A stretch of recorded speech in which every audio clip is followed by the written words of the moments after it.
Hello friends, welcome to prep IAS. आप सभी का प्रेप आईएएस पे स्वागत है। फ्रेंड्स, इस सीरीज में हम लोग mains previous year questions discuss कर रहे हैं जो पिछले 5 सालों में पूछे गए थे। मींस 2016 से लेके 2020 के बीच में जो क्वेश्चंस पूछे गए यूपीएससी सिविल सर्विस मेंस में, उनको हम यहाँ पे डिस्कस कर रहे हैं, उनका एनालिसिस हम लोग कर रहे हैं। एंड आज का जो हमारा सब्जेक्ट है वो है post independent India and world history. इन दोनों को एक साथ हम लोग डिस्कस करने वाले हैं। तो चलिए शुरुआत करते हैं हमारे आज के इस लेक्चर की। एंड उससे पहले आप सभी लोगों से मेरी रिक्वेस्ट होगी कि अगर अभी तक आपने हमारे चैनल को सब्सक्राइब नहीं किया है तो प्लीज़ उसे सब्सक्राइब करें, शेयर करें, फॉरवर्ड करें।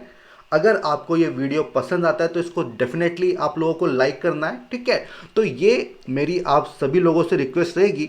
अब देखिए, सबसे पहले हम क्या देखेंगे कि post independent India and world history, इसका सिलेबस क्या है, इसको एक बार देख लेते हैं। तो देखिए, जहाँ तक पोस्ट इंडिपेंडेंस की बात है तो केवल एक लाइन लिखी हुई है कि post independence consolidation and reorganization within the country. तो बेसिकली 1947 के बाद जो भी कुछ हुआ है वो यहाँ पे पूछा जा सकता है। जैसे कि क्या टॉपिक पूछे जा सकते हैं, जैसे कि कंसोलिडेशन ऑफ इंडिया, ठीक है, नेहरू के पीरियड में क्या हुआ, शास्त्री के पीरियड में क्या हुआ, फिर इंदिरा गांधी, राजीव गांधी, इनके पीरियड में क्या हुआ, इनमें कंपैरिजन करने को बोला जा सकता है। देन जो हमारे यहाँ पे एग्रीकल्चर में रिफॉर्म्स वगैरह हुए, लैंड रिफॉर्म्स वगैरह हुए, तो इन सब पे क्वेश्चंस पूछे जा सकते हैं। जो डिफरेंट प्रॉब्लम्स हमने फेस की आफ्टर इंडिपेंडेंस, उन पे भी क्वेश्चंस पूछे जा सकते हैं, ठीक है। तो ये बेसिकली इसका सिलेबस है।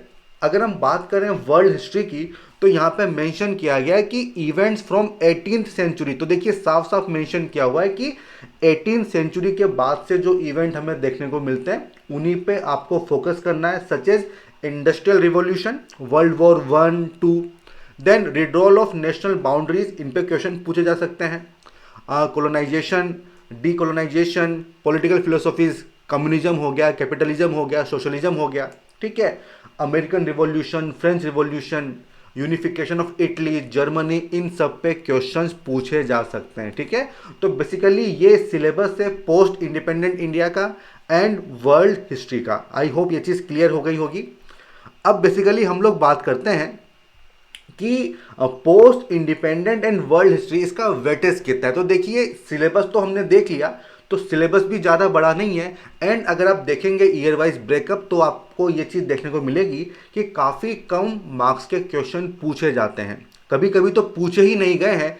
जैसे कि अगर हम 2016 की बात करें, 2016 की बात करें, तो पोस्ट इंडिपेंडेंट इंडिया से केवल एक क्वेश्चन पूछा गया था 12.5 मार्क का। एंड उसके बाद 2018 में पूछा गया था 15 मार्कर। तो 17, 19 एंड 20 इसमें एक भी क्वेश्चन नहीं पूछा गया। और हम अभी डिस्कस करेंगे इन दोनों क्वेश्चंस को, तो आपको ये चीज़ जानने को मिलेगी कि ये जो क्वेश्चन थे ये आप कॉमन सेंस वाली नॉलेज से भी, जो बेसिकली हम जीएस में पढ़ते हैं, उससे भी आप इनको रिप्लाई कर सकते थे। अगर हम बात करें वर्ल्ड हिस्ट्री की तो इससे भी ज़्यादा क्वेश्चंस नहीं पूछे जाते। 2016 में एक क्वेश्चन था 12.5 मार्क्स का, 17 में एक 10 मार्कर पूछा गया था, 18 में एक भी क्वेश्चन नहीं पूछा गया, देन 19 में 15 मार्कर पूछा गया था, एंड 2020 में भी कोई क्वेश्चन नहीं पूछा गया। तो देखिए, इसका मतलब क्या है, इसका मतलब यह है कि आपको ज़्यादा फोकस करने की ज़रूरत नहीं है जहाँ तक बात आ रही है पोस्ट इंडिपेंडेंट इंडिया की एंड वर्ल्ड हिस्ट्री की। अब काफ़ी लोगों के मन में आएगा कि सर इसके सोर्सेस क्या है, हमको कहाँ से इसको कवर करना है।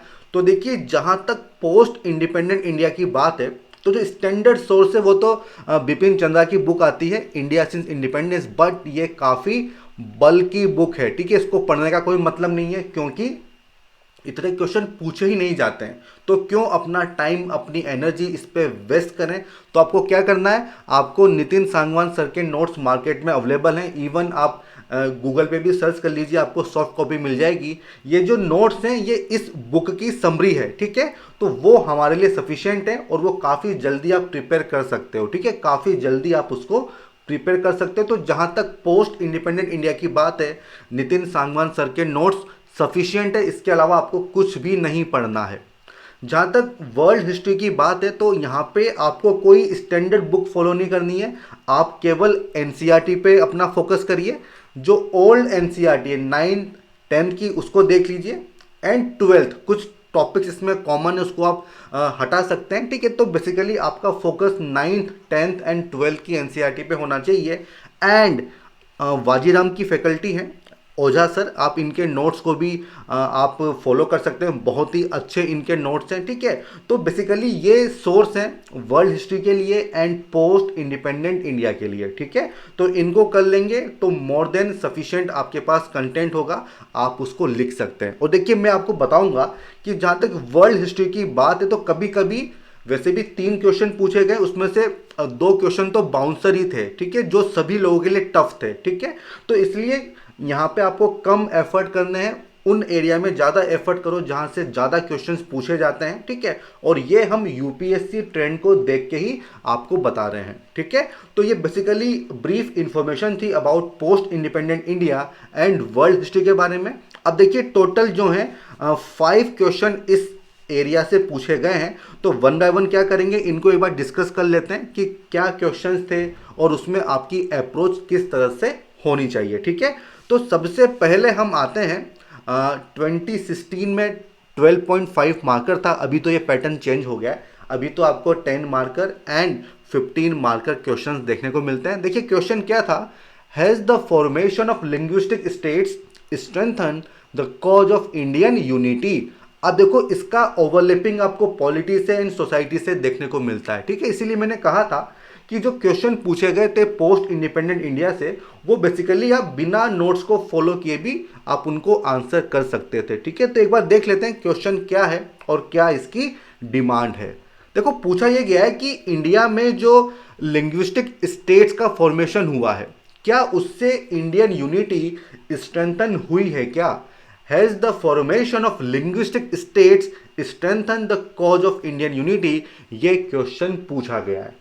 तो देखिए इसमें बेसिकली आपकी अप्रोच क्या होनी चाहिए भाई। सबसे पहले जो है आप इंट्रोड्यूस करेंगे, ऑब्वियस सी बात है। देन आपको बताना होगा कि किस तरह से जो हमारी यूनिटी है वो स्ट्रेंथन हुई है, ये बता दीजिए। और अगर आपको लगता है कि कुछ इश्यूज भी देखने को मिलते हैं तो वो भी आपको बताने होंगे, एंड फिर उसके बाद में आपको कंक्लूड करना होगा। तो ये होगा इस क्वेश्चन का स्ट्रक्चर। बहुत ही आसान सा क्वेश्चन है, काफ़ी आराम से आप इसको हैंडल कर पाएंगे। तो देखिए वन बाय वन इनको देख लेते हैं कि किस तरह से इंट्रोड्यूस करोगे। तो देखिए आफ्टर इंडिपेंडेंस काफ़ी ज़्यादा डिमांड थी कि लैंग्वेज के बेसिस पे स्टेट्स का रीऑर्गेनाइजेशन होना चाहिए, बट जो हमारे पॉलिटिकल लीडर्स थे वो इसको रेजिस्ट कर रहे थे। क्यों? क्योंकि पार्टीशन हमने देखा था, उनको ऐसा लगा था कि अगर फिर से डिवीजन हो जाएगा तो हो सकता है पार्टीशन हो जाए, ठीक है। तो इस चीज़ को वो लोग रेजिस्ट कर रहे थे। बट फिर होता क्या है, 56 में स्टेट रीऑर्गेनाइजेशन एक्ट आता है 1956, और उसमें मेनली लैंग्वेज के बेसिस पे हमें रीऑर्गेनाइजेशन देखने को मिलता है, ठीक है। लेकिन उसके बाद जो लोग जो एप्रीहेंशंस थे कि इंडियन यूनिटी सफ़र करेगी वो नहीं देखने को मिलता है, बल्कि इसका ठीक उल्टा हमें देखने को मिलता है। वो क्या था कि जो हमारी यूनिटी है वो और मजबूत हुई है, ठीक है। तो ये बेसिकली ब्रीफ बैकग्राउंड है जिससे आप यहाँ पे शुरुआत कर सकते हैं। आप बता दीजिए कि जो हमारे पॉलिटिकल लीडर्स थे उनकी क्या थिंकिंग थी, ठीक है, क्यों वो लोग रेजिस्ट कर रहे थे, क्या उनका मानना था, एंड फिर आप 1956 के एक्ट के बारे में यहाँ पे बता सकते हैं। कुछ एग्जाम्पल दे दो, ठीक है, कि किस तरह से लैंग्वेज के बेसिस पे फॉर्मेशन किया गया, ठीक है। तो इस तरह से आप इंट्रोड्यूस कर सकते हैं विद ब्रीफ बैकग्राउंड।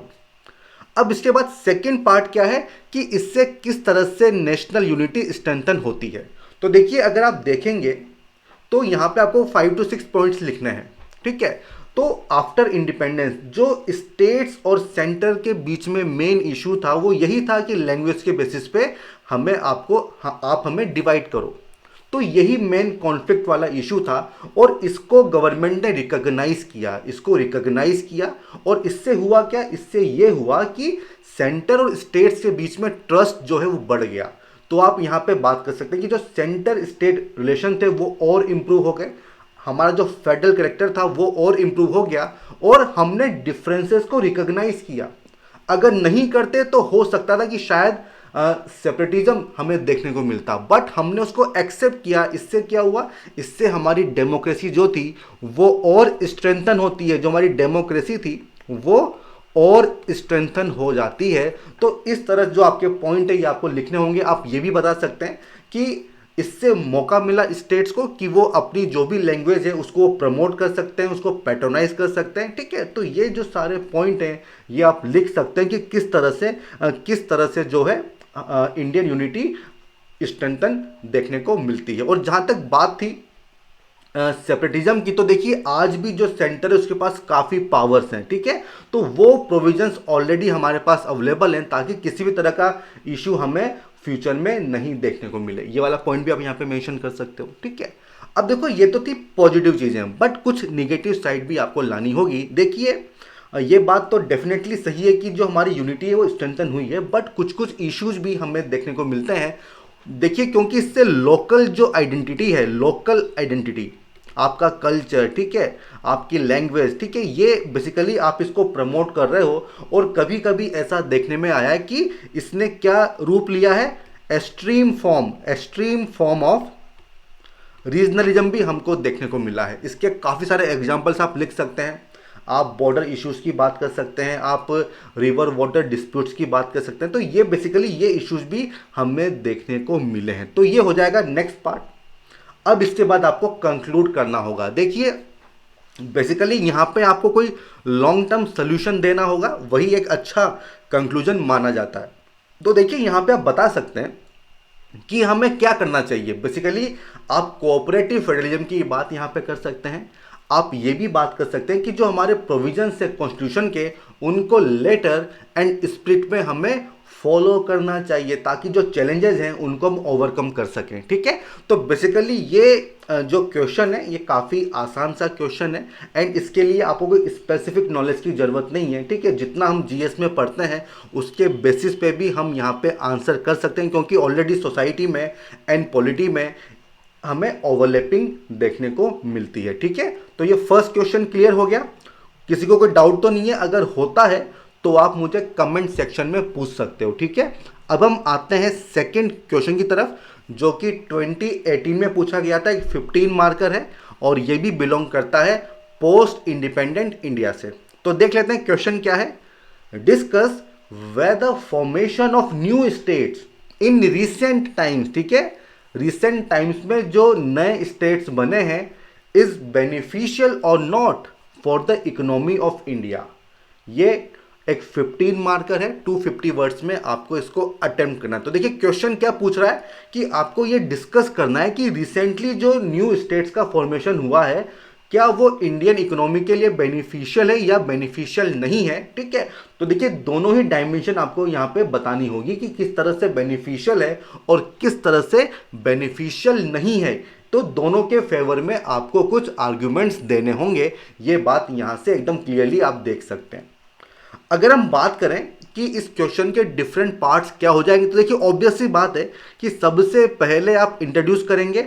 और देखिए जहाँ तक इंट्रोडक्शन की बात है, तो रिसेंट टाइम्स में कौन से स्टेट्स बने उनका एग्जाम्पल दे दो। तेलंगाना की बात कर सकते हो, छत्तीसगढ़, झारखंड, उत्तराखंड, इनकी बात आप कर सकते हो। देन बताइए कि किस तरह से जो नए स्टेट्स बने हैं, जो स्मॉल स्टेट्स बने हैं, ये किस तरह से इकोनॉमी के लिए बेनिफिशियल हैं, क्या इश्यूज आपको देखने को मिलते हैं, मीन्स किस तरह से बेनिफिशियल नहीं है। एंड फिर उसके बाद आपको कंक्लूड करना होगा और हमेशा कंक्लूजन में कोई लॉन्ग टर्म सोल्यूशन भी आपको देना चाहिए। ठीक है, तो ये डिफरेंट पार्ट्स हैं जो इस क्वेश्चन की डिमांड है। अब हम क्या करेंगे, हम वन बाय वन इन सभी पार्ट्स को एक बार देख लेते हैं कि इसमें बेसिकली क्या कंटेंट आपको लिखना होगा। देखिए जहाँ तक स्ट्रक्चर की बात है तो आप लिख सकते हैं कि आफ्टर इंडिपेंडेंस ये सबसे बड़ा कंटेंशियस इशू रहा है स्टेट्स का रीऑर्गेनाइजेशन। और इसमें हमें काफ़ी डाइवर्स ओपिनियन देखने को मिलती है जो हमारे पॉलिसी मेकर्स हैं। कुछ कहते हैं कि लार्ज स्टेट होना चाहिए, कुछ कहते हैं कि स्मॉल स्टेट्स होना चाहिए। तो काफ़ी सारे ओपिनियन हमें देखने को मिलते हैं। ठीक है, इस तरह से आप यहाँ पे इंट्रोड्यूस कर सकते हैं। आप एग्जाम्पल दे दो उत्तराखंड का, आप एग्जाम्पल दे दो तेलंगाना का, झारखंड, छत्तीसगढ़, इनके आप एग्जाम्पल दे सकते हो। ठीक है, तो इस तरह से आप यहाँ पे इंट्रोड्यूस कर सकते हैं। देन देखिए उसके बाद बताना है कि किस तरह से इन्होंने बेनिफिट किया है हमारी इकोनॉमी को। तो देखिए यहाँ पे बेसिकली जो ये जो क्वेश्चन पूछा गया था ये उस समय न्यूज़ में था, ठीक है। जो इकोनॉमिक सर्वे था उस समय का इकोनॉमिक सर्वे 1617, उसमें ये कहा गया था कि जो स्मॉलर स्टेट्स हैं, ठीक है, वहाँ पे ट्रेडिंग अपॉर्चुनिटीज़ जो है काफ़ी ज़्यादा होती हैं अगर आप कंपेयर करें बाकी स्टेट से जो कि बड़े हैं। तो वो पॉइंट आप यहाँ पे लिख सकते हो। और ऐसा क्यों होता है? क्योंकि देखिए यहाँ पे आप एडमिनिस्ट्रेशन को एफिशिएंट बना सकते हैं, क्योंकि छोटा एरिया है तो वहाँ पे एफिशिएंसी बढ़ जाती है। इसके अलावा देखिए आप रिसोर्सेज को सही जगह पे यूज़ कर सकते हैं, आप इंफ्रास्ट्रक्चर कनेक्टिविटी पे फोकस कर सकते हैं, ये भी पॉइंट आप यहाँ पे लिख सकते हैं। इसके अलावा एक और बहुत ही इंपॉर्टेंट पॉइंट है, वो क्या है? वो है पॉलिटिकल स्टेबिलिटी। देखिए पॉलिटिक्स एंड इकोनॉमी ये आपस में इंटर कनेक्टेड होती है। तो अगर आपकी पॉलिटिक्स स्टेबल है वहाँ पे तो आप कह सकते हैं कि इकोनॉमी जो है वो भी अच्छी रहेगी, ठीक है। तो इनके बीच में काफ़ी अच्छा एक लिंक होता है। तो अगर छोटा स्टेट होगा तो क्या होगा कि वहाँ पे रिप्रेजेंटेशन की क्वालिटी बढ़ जाएगी, ठीक है। तो आप पॉलिटिकल स्टेबिलिटी की बात भी यहाँ पे कर सकते हो। और इसमें क्या हुआ, जो रिसोर्सेज हैं उनको उनके हिसाब से आप कस्टमाइज्ड पॉलिसीज या फिर सॉल्यूशंस बना सकते हैं जो भी स्पेसिफिक इश्यूज है उनको कैटर करने के लिए, ठीक है। समझ में आ गया? तो ये बेसिकली किस तरह से बेनिफिशियल होता है ये आप लिख सकते हैं। अब आपको बताना होगा इश्यूज, ठीक है। अब आपको इश्यूज बताने होंगे। तो देखिए क्या क्या इश्यूज है। देखिए इश्यूज में आप लिख सकते हैं कि जब डिवीजन होता है तो पैसे का इशू तो होता ही है, ठीक है, पैसे का इशू रहेगा। तो जो स्मॉलर स्टेट होंगे वो डिपेंडेंट होंगे सेंट्रल ग्रांट्स के ऊपर, ये पॉइंट आप लिख सकते हैं। आप यहाँ पे लिख सकते हैं कि किस तरह से डिवीजन होगा, ये भी एक बहुत बड़ा इशू होता है, ठीक है। बाउंड्री डिस्प्यूट्स आपको देखने को मिलते हैं, रिवर वाटर डिस्प्यूट्स आपको देखने को मिलते हैं, ठीक है। तो ये जो सारे पॉइंट हैं ये आप यहाँ पे लिख सकते हैं। आपको नई मशीनरी पूरी लगानी होगी, नया एडमिनिस्ट्रेशन होगा, नए इंस्टीट्यूशन होंगे, तो उसमें काफ़ी पैसा जो है आपका खर्च होता है, ठीक है। तो ये सारे इश्यूज आपको लिखने होंगे। और आप चाहें तो स्टेट्स की क्या रैंकिंग है ह्यूमन डेवलपमेंट में, वो सारे पॉइंट्स भी आप यहाँ पे लिख सकते हैं कि क्या हमें बेनिफिट देखने को मिले हैं या नहीं मिले हैं, ठीक है। तो वो भी एक अच्छा पॉइंट हो जाएगा। इसके बाद देखिए, इसके बाद आपको कंक्लूड करना है। तो देखिए ऑब्वियस सी बात है, हमारे पास दोनों ही तरह के एग्जाम्पल है कि जो लार्ज स्टेट है वो भी काफ़ी प्रोग्रेस कर रहा है, जो स्मॉल स्टेट्स हैं वो भी प्रोग्रेस कर रहे हैं। तो बेसिकली आप कह सकते हैं कि जो स्मॉल स्टेट्स हैं जो भी नए बने हैं, केवल स्मॉल स्टेट्स बना देना ही इस बात की गारंटी नहीं है कि वो इकोनॉमी को सपोर्ट करेगा। तो बेसिकली क्या चीज़ मस्ट होनी चाहिए, वो ये है कि क्या वहाँ पे गुड गवर्नेंस है, क्या वहाँ पे गुड गवर्नेंस है, क्या वहाँ पे बेटर कोऑर्डिनेशन है, क्या सेंटर और स्टेट के बीच में, क्या वहाँ पे सोशियो पॉलिटिकल स्टेबिलिटी आपको देखने को मिल रही है क्या। तो बेसिकली ये फैक्टर्स भी होते हैं जो बहुत ही क्रूशियल होते हैं, बहुत ही इंपॉर्टेंट होते हैं, ठीक है। समझ में आ गया? तो देखिए इसी के साथ ना ये जो सेकंड क्वेश्चन है ये हमने यहीं पे इसको कंक्लूड करते हैं। इतना आप लिख देंगे तो आपको काफ़ी अच्छे मार्क्स मिल जाएंगे। अब देखिए जो पोस्ट इंडिपेंडेंस इंडिया वाला पोर्शन था उससे यही दो क्वेश्चन पूछे गए थे। और जैसा कि मैंने आपको कहा कि अगर आप स्पेसिफिक मटेरियल नहीं भी पढ़ेंगे तब भी इन दोनों को आप आराम से रिप्लाई कर सकते हो और वो आपको समझ में आ भी गया होगा, ठीक है। अब हम आते हैं क्वेश्चन नंबर 3 पे और यहाँ से हम स्टार्ट कर रहे हैं वर्ल्ड हिस्ट्री। और देखिए यहाँ पे आप देखेंगे कि जो क्वेश्चन नंबर 3 है एंड जो क्वेश्चन नंबर 4 है ये बेसिकली बाउंसर थे, ठीक है। और ऐसा नहीं है कि काफ़ी लोगों ने इनको अटेम्प्ट किया भी होगा और अच्छे से किया होगा, सबने इसको जनरल पॉइंट से यहाँ पे लिखे होंगे क्योंकि इस हद तक कोई भी प्रिपेयर नहीं करता है, ठीक है। तो बेसिकली देखिए इसका मतलब ये नहीं है कि जो क्वेश्चन पूछे गए तो आप पूरी वर्ल्ड हिस्ट्री जो है अच्छे से कर लो, ऐसा नहीं है, ठीक है। इस तरह के बाउंसर्स आते हैं, आपका फोकस होना चाहिए कि जो लिमिटेड सोर्सेज हैं हम उनको फॉलो करें और किसी तरह से हम इंटरलिंकिंग कर पाएँ ताकि कुछ अच्छा सा आंसर यहाँ पे बना दें, ठीक है। तो इस पे हमारा फोकस होना चाहिए, ठीक है, क्योंकि हर क्वेश्चन को आप जो है आप प्रिपेयर नहीं कर सकते हो क्योंकि रिलेवेंट नहीं है, क्वेश्चन काफ़ी कम पूछे जाते हैं। उतनी ही मेहनत अगर आप कहीं और करेंगे तो आपको ज़्यादा फायदा होगा, ठीक है।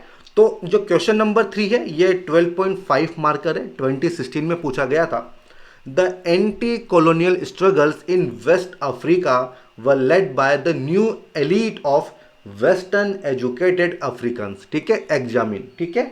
तो देखिए वेस्टर्न एजुकेटेड अफ्रीकन्स, ठीक है, और यहाँ पे इंडिपेंडेंस की बात भी हो रही है, तो कहीं ना कहीं आप लोग इंडिया में महात्मा गांधी इनसे इनको लिंक कर सकते हैं, ठीक है। तो वो पोर्शन आप यहाँ पे मेंशन कर भी सकते हो। इसी तरह से आपको थोड़ा सा आंसर फ्रेम करना होगा इस तरह के क्वेश्चन में जहाँ पे आपके पास ज़्यादा कंटेंट नहीं होता है।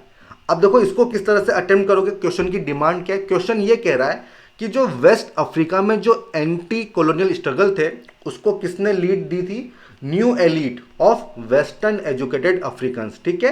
तो वो अफ्रीकन जो कि वेस्टर्न एजुकेटेड थे उन्होंने यहाँ पे लीड दी थी, वो इसके लीडर थे, इसको आपको यहाँ पे एग्जामिन करना है, ठीक है।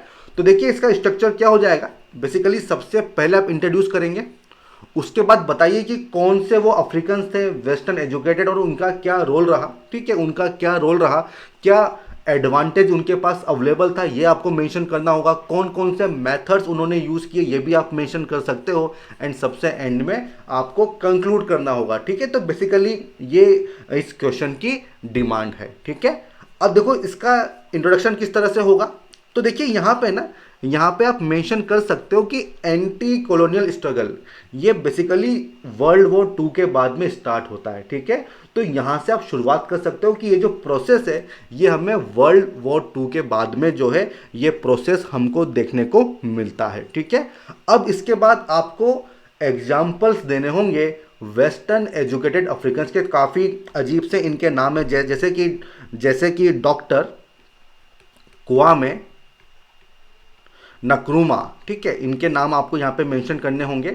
इन्होंने बेसिकली गोल्ड कोस्ट, ठीक है, गोल्ड कोस्ट जो अभी हो गया घाना, तो यहाँ पे इन्होंने अपनी लीडरशिप दी थी। इसी तरह से आप एग्जांपल दे सकते हो, नाम दी किसका दे सकते हो, नाम दी अजीकीवे, तो काफ़ी अजीब से नाम है, ठीक है, मुझे भी ये नाम याद नहीं है, ठीक है।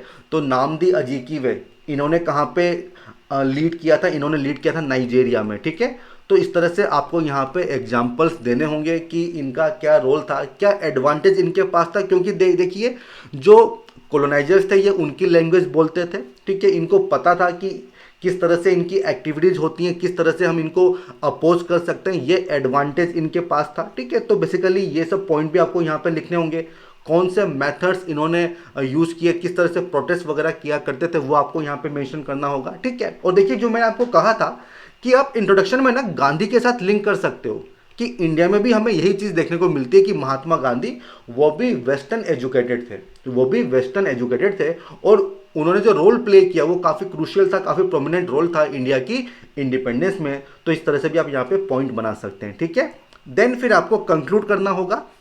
अब देखिए ये आपको पता है कि ये जो वेस्टर्न अफ्रीका में क्या था, इंडिपेंडेंस के बाद भी काफ़ी इश्यूज देखने को मिले थे, वहाँ पे स्टेबिलिटी जो है वो नहीं देखी गई थी। तो इसी तरह से आप यहाँ पे लिख सकते हो, क्या लिखोगे कि जो वेस्टर्न अफ्रीकन जो नेशंस थे, ठीक है, उनको इंडिपेंडेंस तो मिली लेकिन वहाँ पे हमें स्टेबिलिटी एंड पीस जो है वो ज़्यादा नहीं देखने को मिलती है। इस तरह से आप यहाँ पे कंक्लूड कर सकते हो, ठीक है। तो ये हो जाएगा क्वेश्चन नंबर 3। थोड़ा बाउंसर था, लिमिटेड इंफॉर्मेशन आपके पास होगी, लेकिन उसी से आपको जो है इस क्वेश्चन को अटेम्प्ट करना है। और ऐसा काफ़ी बार होगा कि जो क्वेश्चन पूछा गया है उसके बारे में आपके पास इनफ कंटेंट नहीं है, तब भी आपको डीमोटिवेट नहीं होना है। जो भी नॉलेज आपके पास है जो कि रिलेवेंट है उससे आप यहाँ पे आंसर को फ्रेम कर सकते हो, ठीक है, आंसर। बट जो चीज़ आप लिखो वो रिलेवेंट होनी चाहिए, इस बात का आपको ध्यान रखना होगा। और मैं फिर से कह रहा हूँ कि आपको केवल एनसीईआरटी एंड ओझा सर के नोट्स पे फोकस करना है, इसके अलावा आपको और कुछ नहीं पढ़ना है, वो मोर देन इनफ है वर्ल्ड हिस्ट्री के लिए, ठीक है, इस बात का आपको ध्यान रखना होगा। अब हम आते हैं क्वेश्चन नंबर 4 की तरफ, और ये जो क्वेश्चन है ये 2017 में पूछा गया था, 10 मार्कर है, और ये भी एक बाउंसर था लेकिन पिछले वाले से कम बाउंसर था, क्योंकि यहाँ पे मलय पेनिनसुला के बारे में क्वेश्चन पूछा गया था। एंड लोग मलेशिया के बारे में तो पढ़ते हैं, ठीक है, तो थोड़ा बहुत यहाँ पे कंटेंट होगा लोगों के पास, तो इतना बाउंसर नहीं था, लेकिन फिर भी हाँ काफ़ी लोगों को दिक्कत तो आई होगी। देखिए क्वेश्चन क्या है कि what problems were germane to the decolonization process in the Malay peninsula. देखिए जर्मेन का मतलब क्या है कि कौन सी प्रॉब्लम रिलेवेंट थी, कौन सी प्रॉब्लम एसोसिएटेड थी, बेसिकली वो प्रॉब्लम्स आपको बतानी है। और germane to what decolonization process कहाँ पे? Malay peninsula. तो देखिए काफ़ी कुछ इन्फॉर्मेशन तो यहीं पे है जो आपके आंसर में होनी चाहिए। देखिए यहाँ पे मलय पेनिनसुला, तो ये क्या होता है इसको आप बता सकते हो। डीकोलोनाइजेशन प्रोसेस क्या होता है इसको आप एक्सप्लेन कर सकते हो। तो 2 पॉइंट तो आपको यहाँ पे मिल ही गए, ठीक है। एंड उसके बाद मलेशिया में जो आपने देखा उसको आप यहाँ पे मेंशन कर सकते हो। इसी तरह से इस तरह के जो बाउंसर्स होते हैं इनको अटेम्प्ट किया जाता है, ठीक है। अब देखो इसका स्ट्रक्चर क्या हो जाएगा कि सबसे पहले आप इंट्रोड्यूस करेंगे और सबसे अच्छा इंट्रोडक्शन क्या होगा कि आप बता दो कि भाई डीकोलोनाइजेशन क्या होता है। देखिए इसमें बेसिकली आपको पता है कि सेकेंड वर्ल्ड वॉर के बाद जो इंपीरियल नेशन थे इन्होंने क्या किया, इन्होंने पावर का ट्रांसफर स्टार्ट किया। किसको?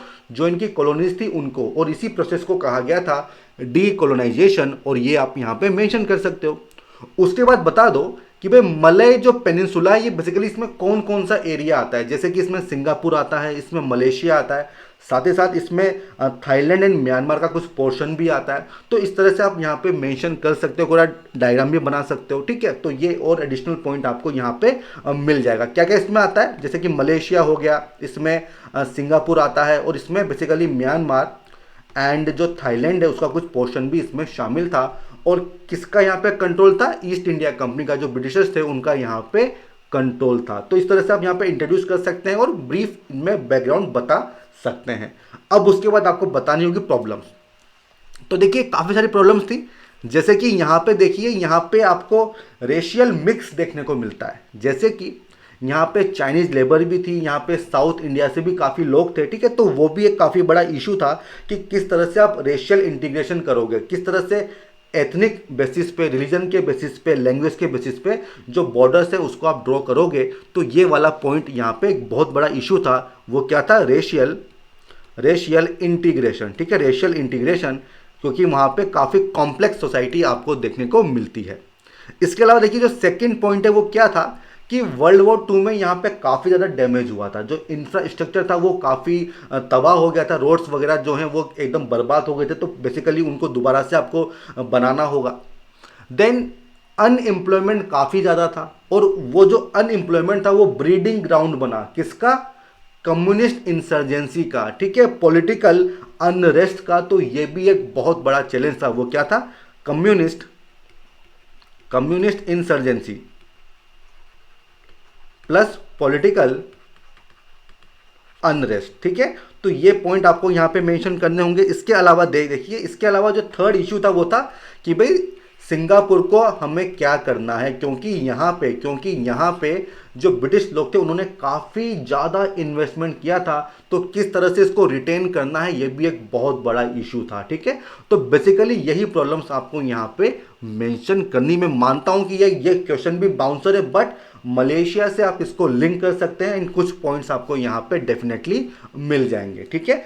अब बात आती है कि भाई किस तरह से कंक्लूड करें। तो भाई देखिए इस तरह के क्वेश्चन में ज़्यादा कुछ होता नहीं है लिखने के लिए। तो आप सिंपली बता सकते हैं कि कौन कौन सी प्रॉब्लम थी। जैसे कि पॉवर्टी को आपको रिमूव करना था, आपको अनएम्प्लॉयमेंट को रिमूव करना था, आपको इंसर्जेंसी को हटाना था, ठीक है। तो इस तरह के जो इश्यूज थे बेसिकली ये मेन प्रॉब्लम्स थी जो कि जर्मेन थी to the decolonization process in the Malay peninsula, ठीक है। तो ये इस तरह से आप काफ़ी सिंपल सा कंक्लूजन यहाँ पे लिख सकते हो। देखिए यूपीएससी में हर आंसर परफेक्ट नहीं होता है, ठीक है, और उसका एग्जाम्पल आपको यहाँ मिल जाएगा, क्योंकि इस तरह के क्वेश्चंस पूछे जाते हैं जहाँ पे ज़्यादा कंटेंट आपके पास नहीं होगा, ठीक है, ज़्यादा कंटेंट आपके पास नहीं होगा। और सभी लोग, मैक्सिमम लोग इसी तरह की स्ट्रेटजी फॉलो करते हैं, ठीक है, कि जनरल कंटेंट होना चाहिए, थोड़ा बहुत रिलेवेंट हो जाए, आप इंटरलिंकिंग कर लो, और इस तरह से जो है आप वहाँ पे 150 वर्ड्स जो है आप वहाँ पे लिख के आ जाते हो, ठीक है। तो ये 10 मार्कर क्वेश्चन था, ठीक है। बढ़े आगे, अब आते हैं हमारे आज के आखिरी क्वेश्चन पे, और ये क्वेश्चन 2019 में पूछा गया था, जो कि 15 मार्कर है। देखिए ये क्वेश्चन जो है जो हमारे सोर्सेज हैं वहीं से पूछा गया था, ठीक है। तो काफ़ी लोगों ने इसको काफ़ी अच्छे से आंसर किया होगा, ठीक है। क्वेश्चन एक 15 मार्कर है, 2019 में पूछा गया था। देखिए क्वेश्चन क्या है कि explain how the foundation of modern world were laid by American and French revolution. देखिए American revolution, French revolution, unification of Italy, Germany, Chinese revolution, इन सब पे काफ़ी क्वेश्चंस पूछे जाते हैं, ठीक है। और ये बहुत इंपॉर्टेंट भी है, तो इसको आपको अच्छे से करना होगा। एंड ये जो क्वेश्चन है, ये जो टॉपिक है, ये सभी लोग कवर करके जाते हैं, तो काफ़ी लोगों ने इसका काफ़ी अच्छा आंसर भी लिखा होगा। देखिए क्वेश्चन क्या कह रहा है कि मॉडर्न वर्ल्ड की फाउंडेशन, उसमें क्या कंट्रीब्यूशन था अमेरिकन रिवॉल्यूशन का एंड फ्रेंच रिवॉल्यूशन का। स्ट्रेट फॉरवर्ड क्वेश्चन है, 15 मार्कर है। तो देखिए इसका स्ट्रक्चर क्या हो जाएगा कि सबसे पहले आप इंट्रोड्यूस करेंगे, उसके बाद बता दो कि अमेरिकन रिवॉल्यूशन का क्या कंट्रीब्यूशन है, फ्रेंच का क्या कंट्रीब्यूशन है, एंड उसके बाद आपको कंक्लूड करना होगा, ठीक है। आई होप ये चीज़ आपको समझ में आ रही होगी। सिंपल सा क्वेश्चन है। देखिए जहाँ तक इंट्रोडक्शन की बात है, तो आप ब्रीफ में बता दो कि अमेरिकन रिवॉल्यूशन, उसका टाइम पीरियड क्या था, ठीक है, उसका बेसिक ऑब्जेक्टिव क्या था वो बता दो। देन पैराग्राफ चेंज करके बता दो कि फ्रेंच रिवॉल्यूशन, उसका टाइम पीरियड क्या था, उसका बेसिक ऑब्जेक्टिव क्या था, तो वो आपको यहाँ पे मेंशन करना होगा। जैसे कि अमेरिकन रिवॉल्यूशन क्या टाइम पीरियड था, 1765 से लेकर 1783। इसमें इन्होंने डिफीट किया था किसको, ब्रिटिश लोगों को, and establish United states of America, ठीक है, ये आप यहाँ पे लिख सकते हो। देन जो फ्रेंच रिवॉल्यूशन थी, फ्रेंच, ये कब से कब तक थी, 1789 से लेके 1799। और इसमें इन्होंने क्या किया था, बेसिकली जो मोनार्ची था उसको इन्होंने ओवरथ्रो किया था, एंड क्या इस्टेब्लिश हुआ था, रिपब्लिक, ठीक है। तो ये बेसिकली आप यहाँ पे इंट्रोडक्शन में लिख सकते हो। ये चीज़ क्लियर है। अब इसके बाद बता दो कि अमेरिकन रिवॉल्यूशन का क्या कंट्रीब्यूशन है मॉडर्न वर्ल्ड। देखिए बहुत सारी चीज़ें थी जो हमें सीखने को मिली थी और आज भी इनका यूज होता है। जैसे कि आपको पता है यूएसए फर्स्ट रिटर्न कॉन्स्टिट्यूशन, तो कॉन्स्टिट्यूशन, कॉन्स्टिट्यूशनलिज्म, ये सभी कंट्रीब्यूशन है किसका, अमेरिकन रिवॉल्यूशन का मॉडर्न वर्ल्ड में, ठीक है। अब आज हम बात करते हैं कॉन्स्टिट्यूशनलिज्म की। आज देखिए हर कंट्री के पास कॉन्स्टिट्यूशन होता है, ठीक है। तो बेसिकली आप यहाँ पे इसकी बात कर सकते हैं। इसके अलावा ह्यूमन राइट्स की बात कर सकते हैं। ह्यूमन राइट्स हो गया, बिल ऑफ राइट्स की बात कर सकते हो, फंडामेंटल राइट्स की भी आप बात कर सकते हो, ठीक है। आप यहाँ पे लिबर्टी एंड डेमोक्रेसी की बात कर सकते हो। तो ये सारे जो प्रिंसिपल थे ये बेसिकली हमें मिले थे कहाँ से, अमेरिकन रिवॉल्यूशन से हमें ये जो आइडियल्स हैं ये हमें सीखने को मिलते हैं। सिमिलरली फ्रेंच रिवॉल्यूशन, आपको पता ही, आप पढ़ते हैं कि क्या क्या हमने वहाँ से बोरो किया था। तो बेसिकली वो सारे पॉइंट आने चाहिए। जैसे कि यहाँ पे जो फ्यूडल सिस्टम था इसको ओवरथ्रो कर दिया था, ठीक है। जो मॉडर्निटी के आइडियल्स थे क्या थे, लिबर्टी, इक्वलिटी, फ्रेटर्निटी, ये सब आप यहाँ पे मेंशन कर सकते हो। रोल ऑफ वुमेन, क्योंकि वुमेन ने काफ़ी पार्टिसिपेट किया था फ्रेंच रिवॉल्यूशन में, वो बात आप यहाँ पे मेंशन कर सकते हो, ठीक है। एंड स्पिरिट ऑफ नेशनलिज्म, देशभक्ति, ठीक है, ये भी हमें यहीं से सीखने को मिलती है। तो ये सारे पॉइंट बेसिकली आप यहाँ से लिख सकते हो, ठीक है। देन बात आती किस तरह से कंक्लूड करोगे। तो देखिए काफ़ी आसान सा कंक्लूजन हो सकता है। आप बता दो कि जो इंडियन कॉन्स्टिट्यूशन है, ठीक है, उसने कौन कौन से प्रिंसिपल्स यहाँ से बोरो किए हैं, और वो आपने पढ़ा है पॉलिटी में, वो बहुत ही शानदार कंक्लूजन हो जाएगा। आप लिंक कर दो अमेरिकन फ्रेंच रिवॉल्यूशन को इंडियन कॉन्स्टिट्यूशन से, ठीक है। तो देखिए इसी के साथ ये जो पांचों क्वेश्चन हमने डिस्कस कर लिए हैं, आई होप आपको पता लग गया होगा कि यूपीएससी इन एरिया से किस तरह से क्वेश्चन पूछती है और उसमें आपकी अप्रोच क्या होनी चाहिए, ठीक है। अगर आपको कोई भी डाउट है तो आप कमेंट सेक्शन में लिख के मुझसे पूछ सकते हैं। एंड अगर आपको ये वीडियो पसंद आया हो तो इसको लाइक कीजिए, साथ ही साथ हमारे चैनल को आपको सब्सक्राइब करना है अगर अभी तक नहीं किया है, शेयर करना है, फॉरवर्ड करना है, ताकि जो आपके फ्रेंड्स हैं वो भी हमारे इनिशिएटिव से जुड़ सकें। तो ठीक है फ्रेंड्स, हम फिर मिलेंगे, तब तक के लिए all the best, good bye.